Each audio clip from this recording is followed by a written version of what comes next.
pessoal, sejam bem-vindos ao podcast do ILL, Instituto de Liderança e Liberdade aqui de Joinville. Meu nome é Thaís, hoje você é a host do nosso papo com a Manuela Gisler. Manu, posso te chamar assim? Pode, Thaís, até prefiro. Então, ótimo. A Manu, ela é referência em liderança aqui em Joinville, começou a carreira com atendimento, passando para CX, ouvidoria, qualidade, operações, e hoje ela é diretora de operações do Asas, uma fintech aqui da nossa cidade de Joinville, referência nacional em termos de automação e gestão financeira. Muito bem-vinda, Manu. Se quiserem se apresentar. Oi, Thaís, obrigada pela introdução. Estou muito feliz de poder estar aqui falando um pouquinho de liderança, esse tema que eu gosto tanto, liderança, gestão e desenvolvimento de pessoas. Acho que tu já deu uma boa trajetória aí do meu currículo, mas a minha especialidade hoje é trabalhar com clientes, né? Daí envolve toda a área de qualidade, também ouvidoria, né? Ouvidoria trabalha muito junto com o cliente e também acabei me especializando um pouco em combate à fraude para poder assumir um desafio dentro do Asas. E eu sempre fui muito apaixonada em tudo que envolve clientes, eu acho que isso desde o início da minha carreira veio comigo. Mas quando eu entrei no Asas, eu descobri uma nova paixão, que é liderança, que é fazer gestão de pessoas e desenvolvimento de carreira e de pessoas. Muito bom. E o tema que a gente escolheu para o nosso bate-papo é liderança dinâmica. E aí tem uma palavrinha aí, dinâmica, que a gente vai explorar aí nas próximas perguntas. Mas, Manu, começando do início, a gente tem bastante papo aqui, bastante perguntas, mas eu gostaria de saber como foi o início da tua carreira, como que foi a tua trajetória até você chegar numa posição de liderança. Esse sempre foi o seu sonho? Conta mais um pouquinho pra gente sobre essa trajetória.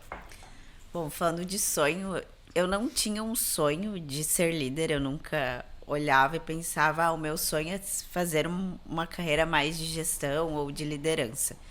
Mas eu sempre gostei muito do ambiente corporativo e eu sempre me imaginei muito trabalhando dentro do ambiente corporativo, que eu gosto muito das estruturas que tem nesse ambiente.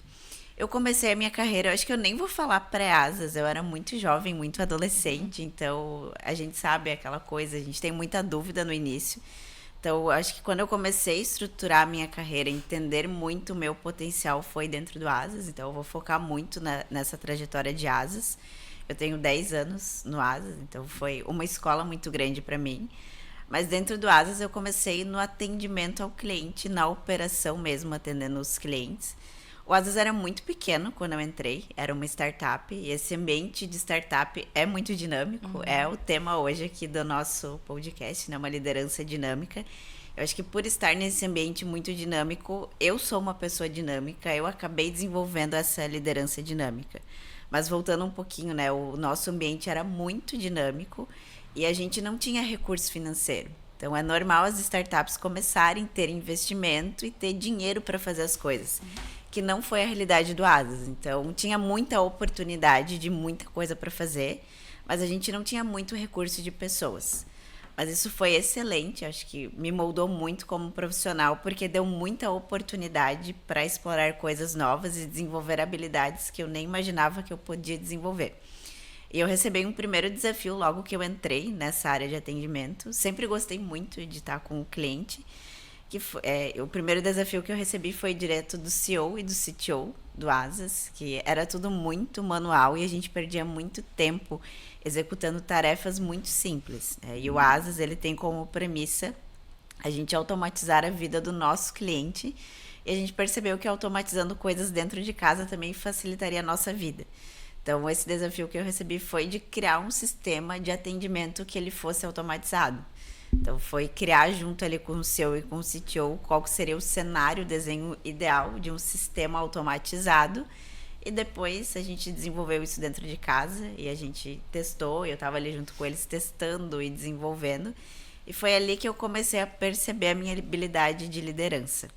Eu comecei a perceber que eu tinha muita facilidade de criar processos, de criar rituais para que as coisas funcionassem e de seguir uma ordem, principalmente de revisar as coisas quando elas já ficaram obsoletas ou ultrapassadas ou elas já não acompanham mais o novo ritmo da empresa. porque é uma startup, o ritmo ele muda todo dia. Né? Não sei se todo mundo é acostumado com esse ambiente, mas é extremamente dinâmico. Às vezes de manhã você está construindo alguma coisa, à tarde aquilo já não funciona mais, já tem que mudar tudo muito rápido. Então, olhando, né, para minha trajetória, foi fundamental ter passado pelo atendimento ao cliente. Foi uma escola muito grande para mim, principalmente para desenvolver escuta e entender como é que o cliente sente as coisas lá na ponta. Eu acabei desenvolvendo e eu sempre fui muito crítica com processos. Eu criticava muito as coisas, mas por que a gente faz assim? Por que a gente não pode fazer as coisas de uma forma diferente para aderir ao que o cliente quer e acompanhar o ritmo da empresa?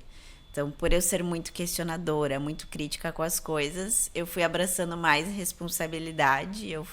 Né, às vezes eu até sentava nos cargos antes de existir. Então, eu criava a necessidade da empresa, ia lá, fazia, mostrava resultado. E com isso eu fui, né, ganhando mais responsabilidade, fui escalando mais dentro da empresa. E no atendimento eu tive uma participação em liderança. Dentro do Asas não era tão estruturado na época, né? Essa liderança ela não era tão consolidada, os cargos de liderança. Eu lembro que logo que eu comecei uma liderança, o Piero, que era o CEO na época, ele me deu o convite de criar a área de qualidade, porque a gente vinha sentindo uma necessidade de olhar para o nosso atendimento, mas ter padrões, né? Qual que é o nosso tom de voz, como que a gente conversa com o cliente, o que a gente aceita, né? O que a gente considera de um atendimento de excelência. Porque lá atrás, quando o Asas era muito pequeno, a gente já se imaginava estando entre as melhores empresas de atendimento do Brasil. Ô Manu, e até para o pessoal ter uma noção de tamanho, né? Qual que é o tamanho do Asas hoje? Quantas pessoas você lidera? Quantas pessoas tem na organização? Hoje a gente está com 916 colaboradores em média, né? Talvez quando for ao ar o podcast já tenha mais, porque todo dia muda. E a minha área tem 234 pessoas. Mas na época que eu entrei no Asas, a gente era em 12 pessoas a empresa inteira. Então a gente escalou muito como empresa e a minha área também foi crescendo muito. A minha área ela vai acompanhando o crescimento da empresa, então, né, a área que mais sente o crescimento. Mas hoje eu trabalho muito para a gente não crescer tanto, né? Deixar essa área ela mais automatizada para a gente não ter que crescer tanto a área, porque também é uma dor ter que inflar de pessoas, porque tudo muda, processo, gestão, tudo vai ficando mais complicado. Então eu sempre tento ter uma área mais enxuta que seja de alta performance. É para esse ganho de eficiência. Exato, né? para a gente ter eficiência também e fazer pagar a conta, porque a gente também hoje tem investidores e tem que fechar a conta. Não, com certeza. E assim, Manu, escutando a tua história, eu lembro de uma palestra que a gente teve recentemente no ILL, que é sobre o modelo ADISES de gestão. E ali, sobre esse modelo, se fala que existem alguns níveis ou de maturidade da empresa. Então, desde uma empresa que começa na infância, vai para a adolescência, depois vai para a plenitude e estabilidade. E que a gente precisa se adaptar cada vez com o momento da empresa, porque existem esses ciclos. Pela tua história, né, tu falou, poxa, no começo eram 12 pessoas ao todo, hoje são mais de 900. Tu enxerga essas fases na empresa e tu teve que ir adaptando a sua liderança com esse tipo de ciclos?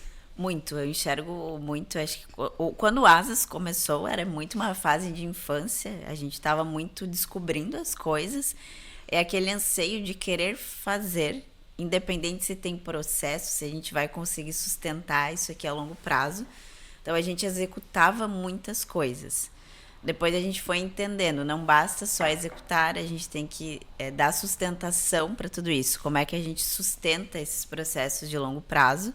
Aí a gente começou muito a olhar para processos e rituais, né? E ter uma cultura muito forte. A gente começou a olhar muito cultura de empresa, como nós, como líderes, gestores e até mesmo colaboradores, né? Porque quando você é colaborador, não sendo um líder numa empresa pequena, startup, crescendo exponencialmente, você acaba assumindo um protagonismo. Então a gente foi olhando muito para isso, né? Como que a gente sustenta isso a longo prazo, então ganhando uma maturidade maior. E hoje eu já vejo que a gente está numa fase mais adulta, de mais estabilidade, onde a gente já tem processos muito bem consolidados, uma cultura muito forte que a gente vai buscando sempre esse equilíbrio, né? A empresa cresce, dá aquela desestabilizada, aquele caos, e como é que eu retorno para esse equilíbrio? Hoje eu vejo que a gente não sofre mais para voltar para o equilíbrio, é muito natural, e a gente navega muito bem quando a empresa dá um boom de crescimento e logo a gente consegue voltar para o equilíbrio e estabilizar. Mas eu acho interessante falar que essas fases, né, a gente olha muito para a companhia e área como um todo, mas às vezes em ciclos até mesmo de produtos, a gente está passando por isso. Então, vai ter um lançamento, vem fase de infância, adolescência, adulto e uma estabilidade. Às vezes, quando a gente faz uma mudança também, faz um desligamento de grande impacto no time, também vai passar por essas fases.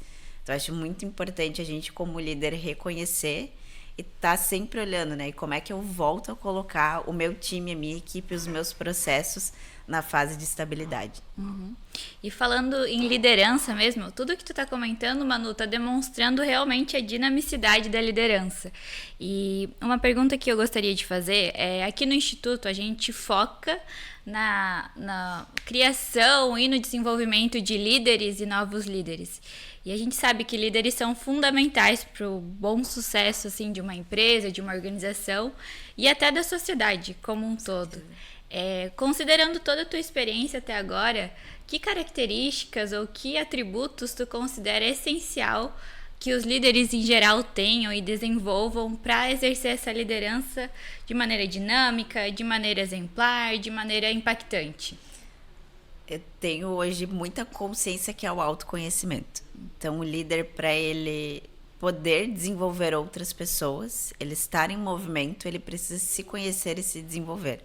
Então, o autoconhecimento, para mim, é a base de tudo isso, porque você não consegue ajudar os outros a se desenvolver e se descobrir se você não se conhece, né? Então, entender qual que é até olhando, né, para esse ambiente dinâmico, será que eu, como líder, eu me encaixo num ambiente dinâmico? Ou eu, como líder, não vou me encaixar num ambiente tão dinâmico? Isso é autoconhecimento. Então, onde é que estão os meus pontos de melhoria e onde estão os meus pontos fortes? Então, deixa os seus pontos fortes para que você consiga conduzir a sua equipe, e nos seus pontos de melhoria é buscar pessoas que possam te dar esse amparo enquanto você está desenvolvendo eles, né? Tem, eu acho que uma utopia muito grande das pessoas de acharem que o líder ele tem que saber tudo. É impossível a gente saber tudo, é para isso que a gente tem equipe. Então, o líder é mapear muito, né? Onde é que eu brilho, onde é que eu consigo conduzir a minha equipe e dar conta das coisas, e onde é que eu vou precisar de um amparo e buscar esses perfis que possam te amparar e aprender com eles. Eu acho isso muito fantástico, né? Quando a gente pode aprender com a nossa equipe e unir as forças, e o líder tá ali conduzindo e também se desenvolvendo, e a dar o exemplo para a equipe, né? Vamos se desenvolver, vamos correr atrás de... Além de desenvolver as hard skills, a gente desenvolver as nossas soft skills. E respondendo a tua pergunta, o que eu considero hoje, né, o essencial para buscar um líder é a capacidade que ela tem de aprendizado e de se moldar a longo prazo. Porque a gente consegue muito hard skills, aquela parte técnica, ensinar, todo mundo consegue correr atrás. Hoje a gente vive num ambiente muito dinâmico, que é muito fácil aprender as coisas, né? A gente às vezes não precisa fazer um curso de 4 anos para desenvolver uma hard skills, mas as soft skills é muito mais difícil, né? Porque vai para temas muito profundos. Então, ter essas pessoas que tenham essa capacidade de longo prazo e também pessoas que sejam resilientes, que não vão desistir no primeiro desafio.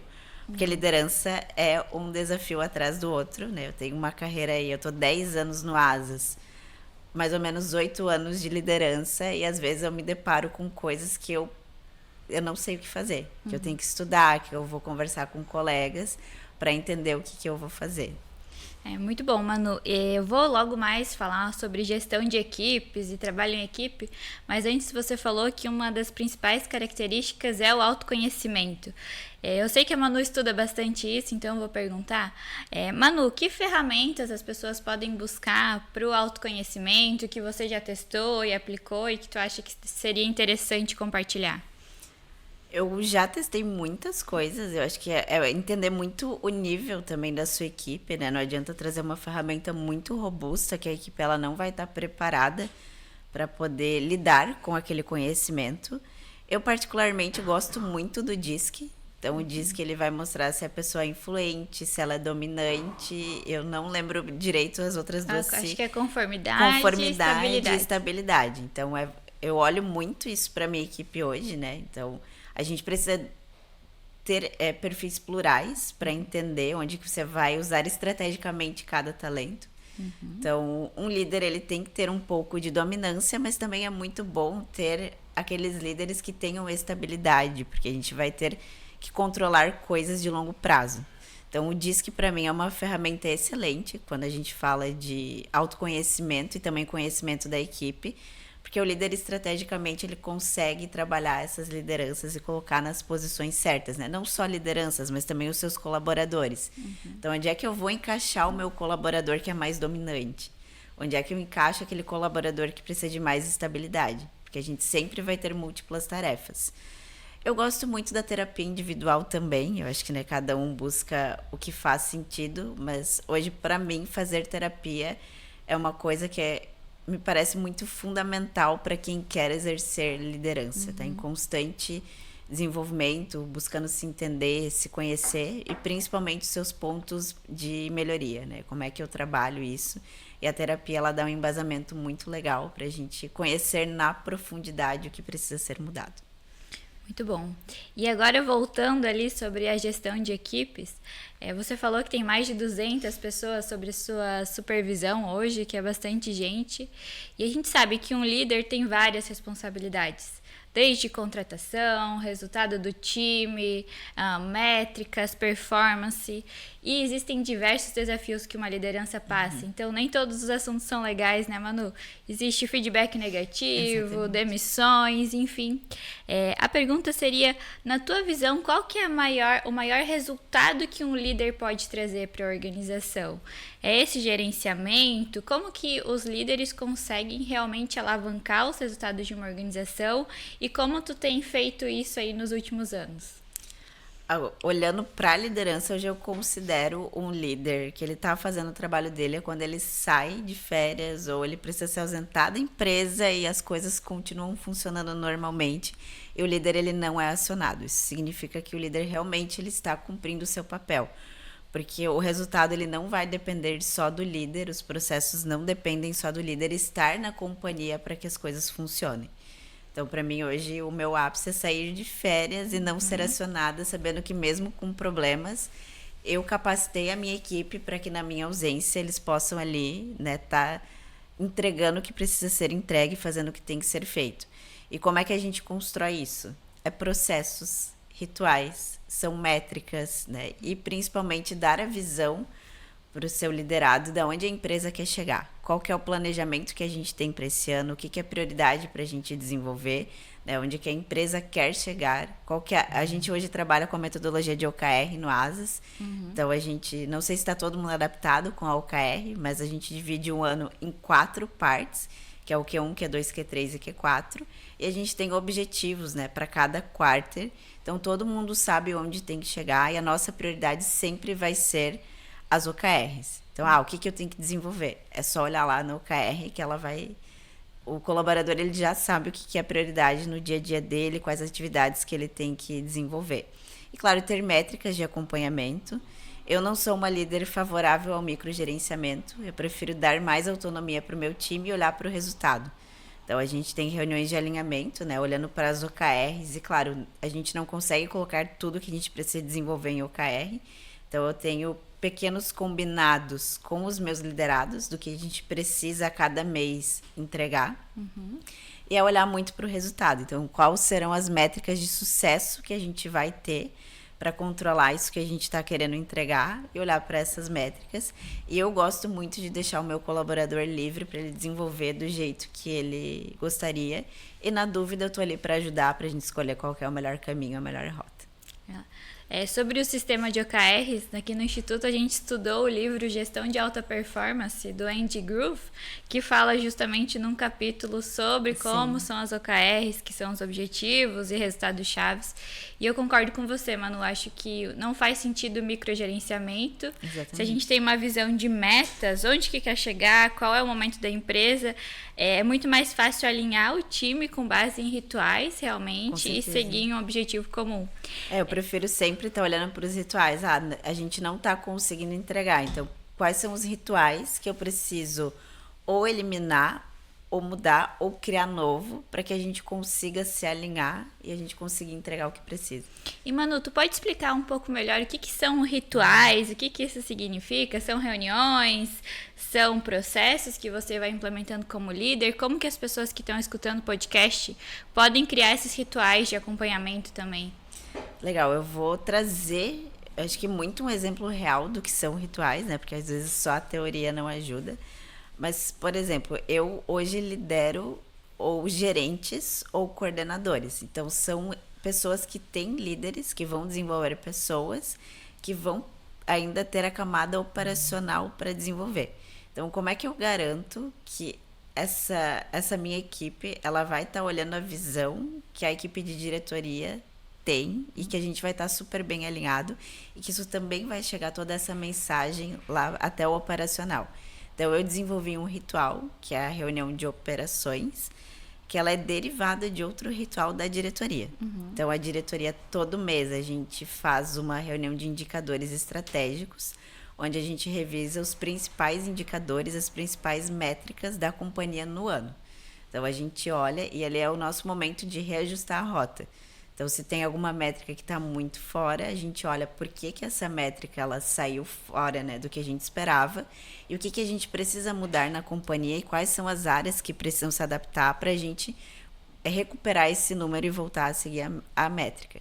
Então, dessa reunião, eu tiro insights e levo para os meus liderados. Não só do que diz respeito à área de operações, mas eu dou muito contexto para eles do que está acontecendo nas outras áreas também.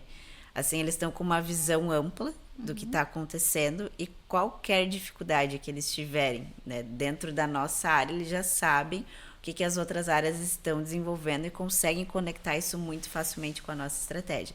Então, isso é um ritual. Aí eu também tenho um ritual mensal onde todas as áreas me apresentam os resultados do que aconteceu dentro do mês. Então, eles fazem uma foto do que aconteceu de mais importante no setor, né? Não só olhando para métricas, mas também desenvolvimento de lideranças. A gente olha para plano de sucessão, como que as coisas estão, quem que está ali no desenvolvimento de sucessão para cargos. A gente olha muito para o pipeline de liderança também, né? O quanto a Asas pretende crescer nos próximos anos, como estamos, né, com pessoas potenciais de liderança, como não estamos. Então, é um ritual muito importante para cada área, onde sai muito insights até para a gente olhar mais de longo prazo. Aí tem também os rituais que eu faço 1 a 1, então a gente tem ali o one-on-one mensal, onde eu sento com cada pessoa que responde para mim individual, e a gente fala muito sobre os temas que eles querem, mas eu gosto muito de focar em como eles estão se sentindo como profissionais e como pessoas. Não só olhar métricas, não só olhar dados, que para isso a gente já tem rituais, mas olhar para aquele líder, né, para aquele colaborador, o que está acontecendo, seja na vida pessoal, seja o que eu penso de carreira, como estou me sentindo na minha carreira nesse momento, para ter um momento de troca e principalmente para a gente se conectar e poder se conhecer melhor, que eu acho que isso no dia a dia faz muita diferença, principalmente quando a gente tem um desafio, né, para encarar. E, Manu, eu vejo, assim, acompanhando tua carreira, eu tive a oportunidade de trabalhar com a Manu também, que você começou como líder, de repente já estava com uma visão de coordenadora, gerente, hoje é diretora, né? E de uma diretora mulher exercendo aí a liderança feminina. Como é que você vê a sua ascensão de carreira de maneira tão dinâmica? Como é que você foi se preparando? E eu acho que uma curiosidade que o pessoal deve ter é quais foram os principais perrengues, né? Falando, quais foram os principais desafios aí que você pode compartilhar dessa carreira aí ascendente? Eu vou começar, acho que com os perrengues, que é mais fácil. Tem muito perrengue, né? Eu acho que independente da gente ser mulher ou não, sempre vão ter muitos desafios. Mas o mercado de tecnologia, ele é um mercado mais masculino. E quando a gente entra no mercado financeiro, a gente se depara com o mercado masculino também. Então, o Asas, ele está inserido nesses dois, né? A gente desenvolve tecnologias para o mercado financeiro. É difícil porque é um mercado bem masculino e eu vejo que já tem pessoas muito sêniores trabalhando nesse mercado, que às vezes é até difícil chegar alguém novo. Então, o Asas, nós somos um outlier, né? A gente é muito fora da bolha eixo Rio-São Paulo. Nenhum dos fundadores ou dos diretores, alguns, mas a maioria não estudou em grandes universidades internacionais. Então já é difícil por isso e por ser mulher também tem esse desafio.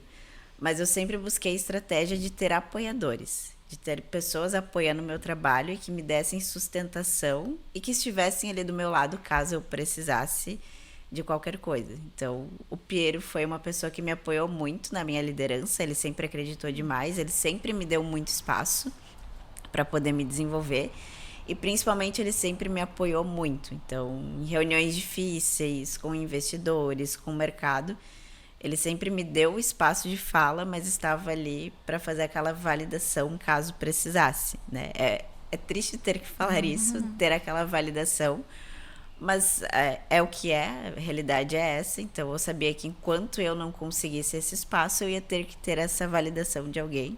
E deu muito certo, porque eu consegui conquistar o meu espaço e provar o meu valor.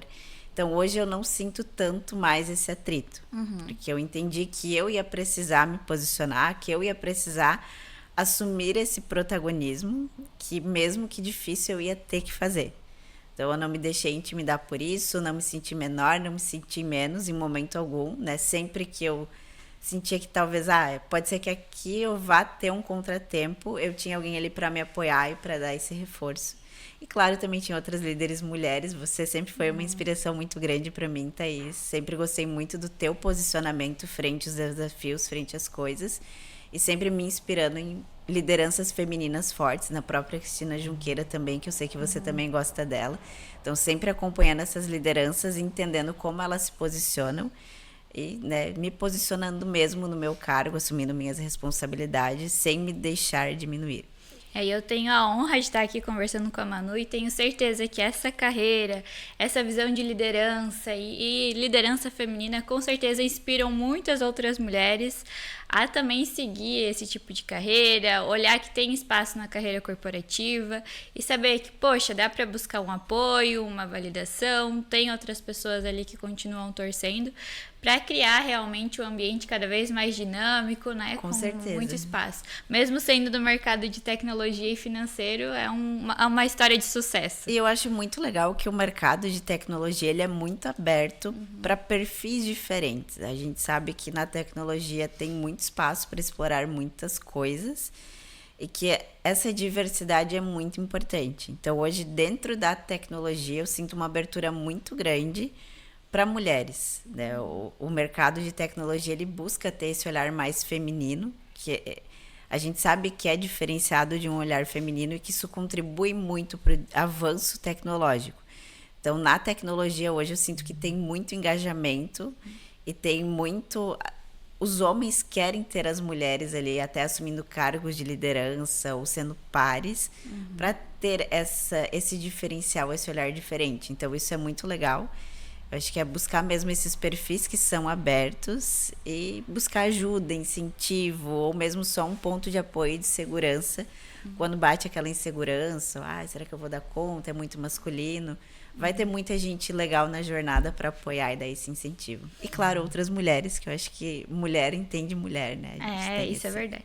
E assim, falando um pouco de diretoria, né? Porque a Manu trabalha a nível executivo. Qual que é a diferença que tu vê, Manu, quando você atuava mais como gerente, como líder e de repente entrar aí num ambiente bem corporativo mesmo, numa atuação bem executiva? Que dicas você pode dar para as mulheres ou para as pessoas que também querem seguir esse perfil bem corporativo e que estão nessa busca atualmente? Eu acho que é muito ter essa adaptação, porque quando você sai de um cargo até de coordenação, você ainda consegue ficar ali mais no operacional, mais de frente com a tua operação.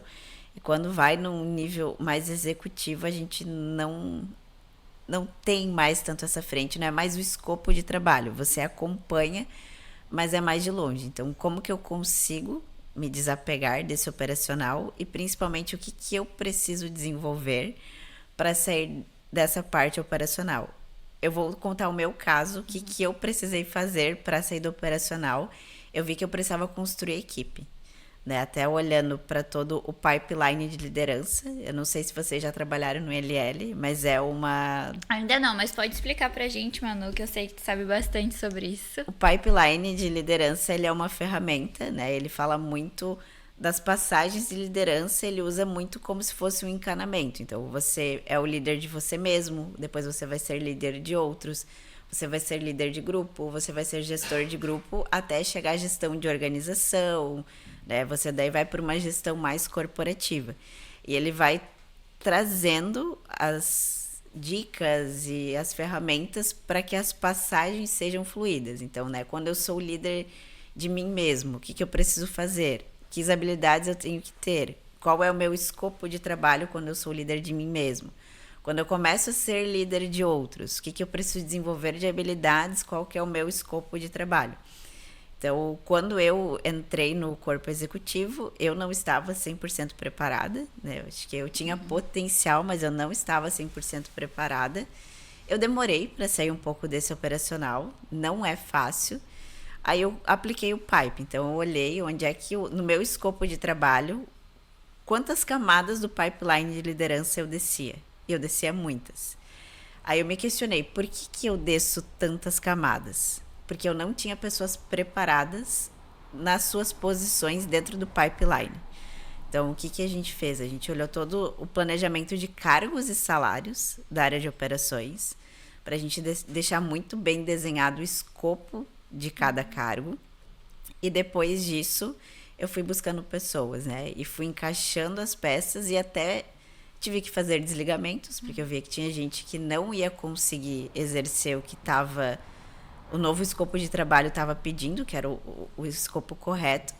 Contratei pessoas, estruturei o time. Aí sim eu olhei para o meu escopo de trabalho. Agora, o que, que eu preciso desenvolver para ser uma executiva melhor para o Asas?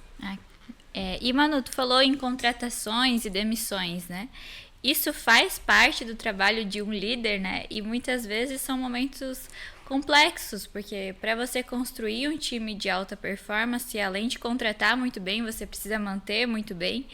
E o momento de demissão também é algo extremamente desafiador e nunca é fácil nem para quem tá, nem no momento de desligamento ou para quem pede demissão. Isso faz sentido para você? Tu passou por esse tipo de desafio na tua carreira como líder, especialmente para quem está começando ou está passando por esse tipo de desafio agora?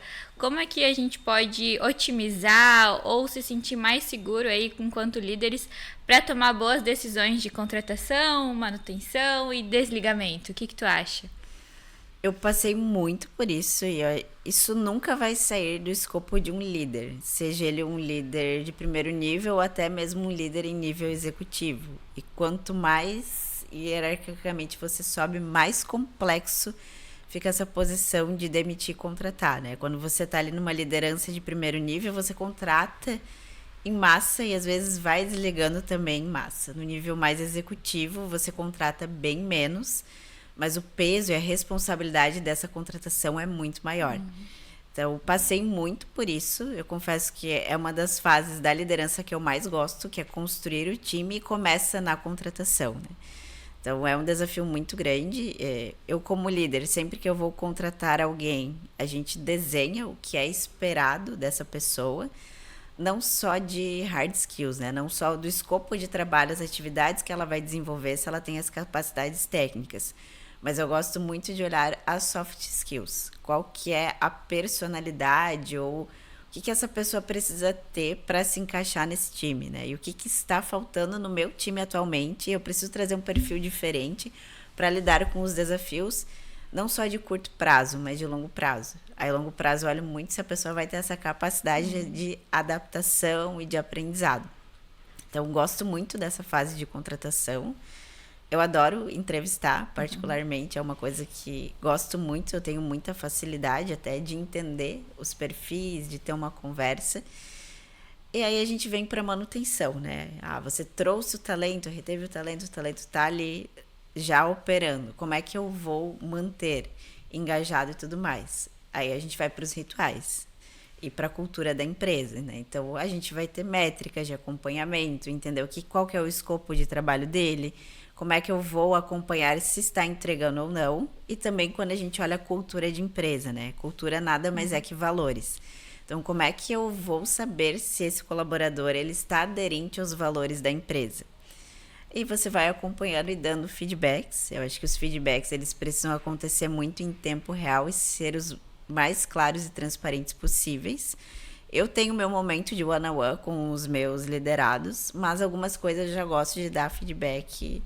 Saiu da reunião, tem qualquer ajuste de rota, feedback. Aí o feedback, eu gosto muito de conversar com cada um, entender como que você gosta de receber o feedback. Tem gente que vai preferir receber por escrito, tem gente que gosta de uma conversa, entra numa call, a gente faz o feedback. Tem gente que me fala, pode me mandar um áudio, ou no WhatsApp, ou no Slack, que é a ferramenta que a gente usa de comunicação interna.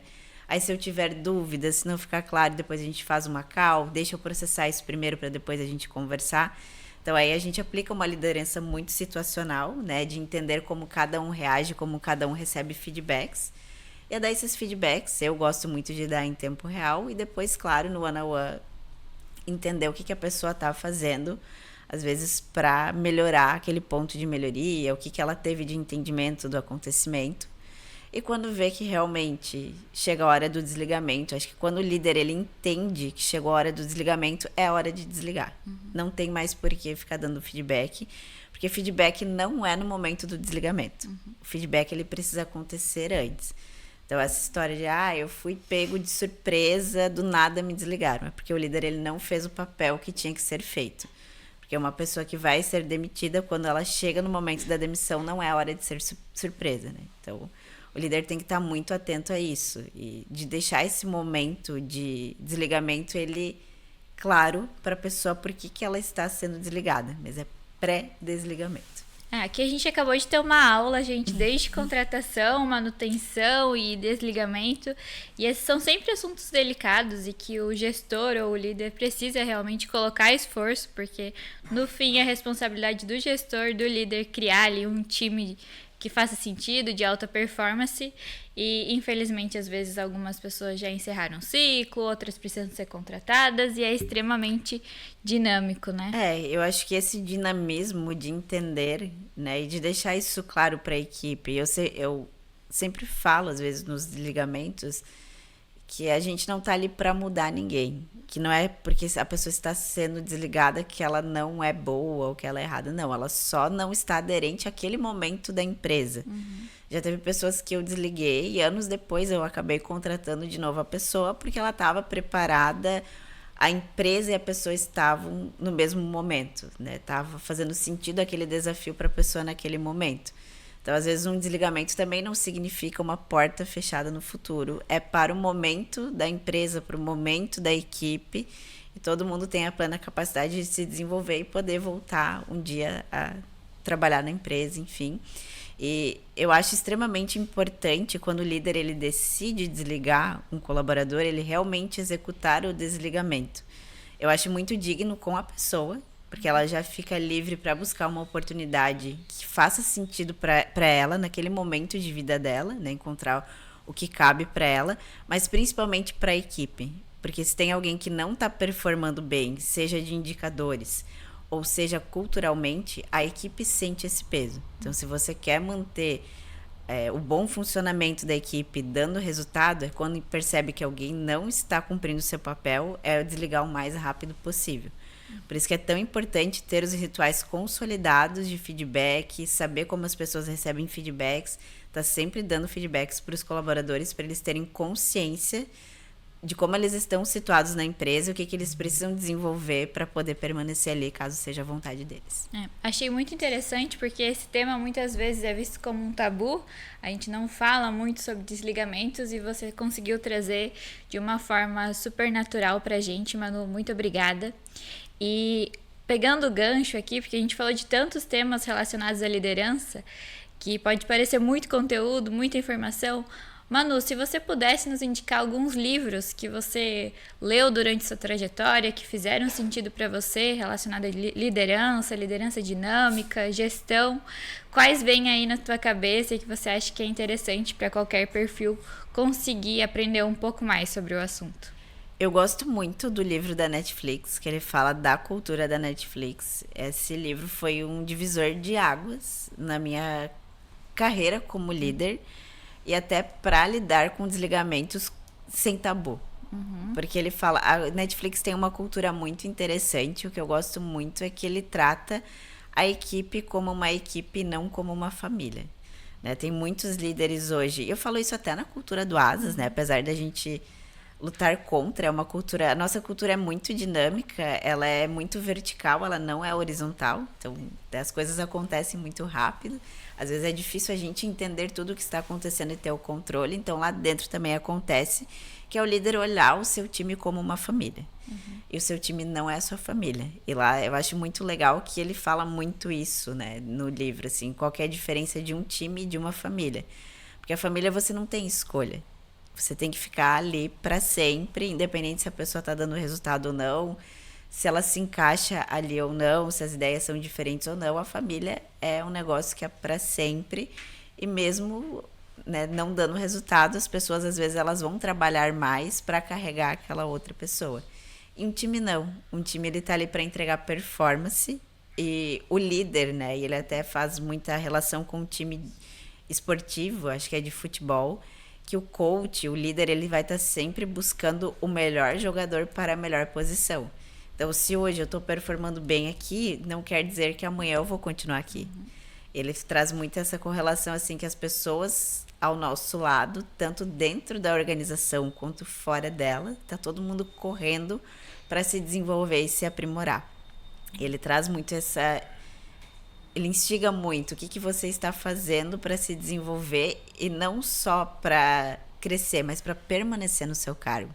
Será que você está se desenvolvendo como líder, como colaborador para se manter nesse cargo? Aí ele fala muito sobre vamos manter o time como um time, essa visão de time, para que todo mundo esteja engajado em entregar o mesmo resultado e não como família, às vezes, para a gente passar pano naquele colega que não está seguindo os valores da empresa, que está prejudicando o time. Então, para mim, o livro da Netflix foi um divisor de águas. Claro que tem outras coisas que ele explora ali, mas enxergar o time como time ficou muito mais fácil para mim até lidar com temas delicados como desligamentos, feedbacks difíceis, conversas difíceis. Eu gosto muito de ler sobre conversas difíceis também. Eu li um livro que foi muito legal, eu só não lembro o nome da autora, mas o nome é Conversas Difíceis, que ela explora todo um lado do porquê que a gente tem que ter, como encarar e traz algumas ferramentas para a gente poder se preparar para ter essas conversas difíceis. O livro sobre feedbacks de Harvard também é muito legal. Eu acho que ele é muito legal para quem está começando, mas para gente que já é mais sênior, revisitar ele de vez em quando, para relembrar aquela parte inicial de como é dar feedback, faz muito sentido. Porque às vezes a gente passa tanto tempo ali dando feedback, a gente até esquece de aplicar algumas técnicas. Então, é um livro que eu particularmente gosto muito. Tem um livro do Luciano Santos, ele é ex-Facebook, que é Seja Egoísta com a Sua Carreira, que eu acho muito legal também. Eu, como líder, me deu muito insight para eu levar para os meus liderados o protagonismo da carreira deles. Porque você não pode depender do seu líder para desenvolver a sua carreira. O seu líder ele vai te ajudar a traçar um caminho, uma rota, controlar essa rota. Mas o protagonismo da carreira é do liderado. É o liderado que tem que saber para onde ir para o líder conseguir guiar ele. Então, esse foi um livro que me ajudou muito a olhar para os meus liderados, desenvolver eles tomarem consciência. O que eu quero para a minha vida? Né? O que eu quero para o meu futuro? Para onde eu quero guiar a minha carreira? E eu sei que a Manu tem inúmeros livros, né? Tem. Ela gosta bastante de ler. Esse da Netflix, eu acho que é A Regra é Não Ter Tem Regras. Nossa, eu já estava esquecendo agora que você falou, que é o do Lencioni, que eu acho que é o livro de todos que eu já li. Eu acho que o do Lencioni ele foi o mais especial. Ele é, tu lembra o nome dele? Eu acho que é os 5 desafios Os das 5 equipes. desafios das equipes. E ele fala muito no início sobre. Ele faz a pirâmide ali, né, dos desafios da equipe. Ele coloca na base a harmonia artificial e o conflito produtivo.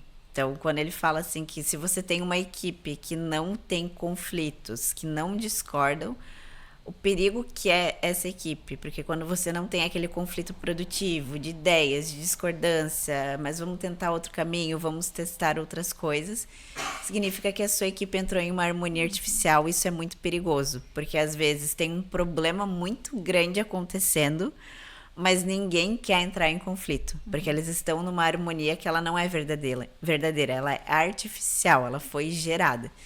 Então isso me abriu os olhos de entender que eu tinha muitos perfis, daí eu olhei pro disque de cada um e eu vi, eu não tenho tantas pessoas dominantes, e a minha equipe ela sempre vai tender à harmonia artificial, elas vão ter, eles têm dificuldade de entrar no conflito produtivo. Só que eu sou uma líder dominante, então eu comecei a exercer essa dominância e colocar eles para debaterem, mesmo no desconforto, e aí no 1 a 1 eu vou trabalhando. Mas por que que você se sente tão desconfortável? Vamos olhar para o teu disque, vamos olhar para as suas ferramentas de autoconhecimento e vamos entender o que que você precisa fazer para se sentir mais confortável quando a gente entrar em conflito produtivo. E, Manu, agradeço muito todas as tuas respostas até agora. Eu teria inúmeras perguntas para fazer. Eu e a Manu aqui, a gente pode ficar horas conversando. Mas eu vou tentar fazer uma pergunta final aqui para a gente compilar tudo que a gente conversou. Mas assim, Manu, aqui no Instituto, eu já falei e reforço que a gente foca muito no desenvolvimento de lideranças. E tem todos esses desafios, todos esses obstáculos, mas por outro lado eu vejo que também é muito recompensador. Existem vários prós e contras, mas no fim do dia você consegue promover o impacto, ver que você está fazendo diferença na sociedade, na organização, né, como um todo. Então, se tu puderes compartilhar aí como palavras finais uma mensagem de encorajamento para quem quer exercer liderança, para quem já é líder, e de repente compartilhar quais são os teus principais ganhos ou tuas principais assim conquistas que tu percebe, poxa, vale a pena estar nessa posição, vale a pena todo esse percurso. Eu vou trazer um caso muito recente essa semana. Eu vou ser bem mais lúdica aqui para falar, que eu acho que vai traduzir muito bem esse sentimento de ser líder. Eu passei por um projeto muito conturbado dentro da empresa, foram 11 meses de projeto e eu como líder, eu enxerguei várias coisas que o meu time tinha que desenvolver. Que a gente achava que a gente estava preparado, mas na realidade a gente não estava, nem eu como líder não estava preparada para encarar um desafio tão grande, mas a gente nunca desistiu e a gente foi olhando para tudo que dava errado, corrigindo a rota. E eu sempre junto com eles, às vezes até na operação, vamos lá, vamos se desenvolver. Sempre me coloquei também, gente, eu também não sei isso, vamos aprender juntos. E nessa semana eu tive uma reunião até meio paralela ao projeto, uma decisão final. Eu falei para uma pessoa que trabalha comigo, falei, você toca, você conduz a reunião, eu acho que ela vai ser uma reunião um pouco mais difícil, porque é com outra pessoa lá do outro lado, que talvez ela não vá ter a mesma visão que a nossa, o mesmo entendimento, mas vamos levar os fatos e vamos lá para resolver. Né? Não quero saber se a gente está certo ou errado. Se a gente tiver que assumir as coisas, vamos assumir, não tem problema. E ela tocou a reunião inteira, assim, com excelência. Ela foi extremamente preparada, até tecnicamente. Mas quando eu digo isso, que lá no início do projeto, a gente não seria capaz de tocar uma reunião desse porte. Ela não conseguiria. Ela entrou com muita segurança, com muita certeza, e eu fiquei quieta. Então, ali foi uma satisfação tão grande de ver que você não contribui só para a pessoa, mas a sociedade também ganha quando a gente desenvolve líderes que sabem se posicionar, né, que entendem qual que é o impacto que elas estão gerando naquilo tudo. Então eu saí com um sentimento de gratidão tão grande que é uma satisfação, é até difícil de descrever, assim, e você perceber que você participou dessa construção. Claro que o mérito é dela de ter se desenvolvido, mas de ter ido, ter aconselhado, ter dado os feedbacks, ter ficado do lado, ter ajudado, é uma satisfação e um orgulho muito legal. Manu, muito obrigada por todo esse bate-papo, por todas as respostas. Para quem quiser te acompanhar e saber um pouquinho mais da tua carreira, quais redes sociais tu pode compartilhar? Eu tô no LinkedIn, no Instagram também. No Instagram eu tô sempre, às vezes, gravando uns vídeos, fazendo algumas coisas. No LinkedIn também posto. Tô tentando postar um pouco mais. Mas é Manu Gisler. Eu acho que vai ficar aqui, né, no podcast. Então vocês podem pegar ali e me procurar nas redes sociais. Vai ser um prazer compartilhar um pouquinho mais dessa trajetória executiva e de liderança. Manu, muito obrigada novamente. Falando em redes sociais, também sigam o ILL nas redes sociais. Temos o Instagram, o LinkedIn e o YouTube, onde a gente coloca todos os nossos podcasts. Fiquem atentos também, porque por meio das nossas redes sociais nós veiculamos os principais eventos do ILL e tem alguns eventos que são abertos ao público, então Manu já fica convidada desde já, e eles ocorrem geralmente em abril e setembro, então fiquem de olho nas nossas redes sociais. Muito obrigada, foi um papo muito legal sobre liderança dinâmica e fiquem atentos para os próximos episódios do podcast.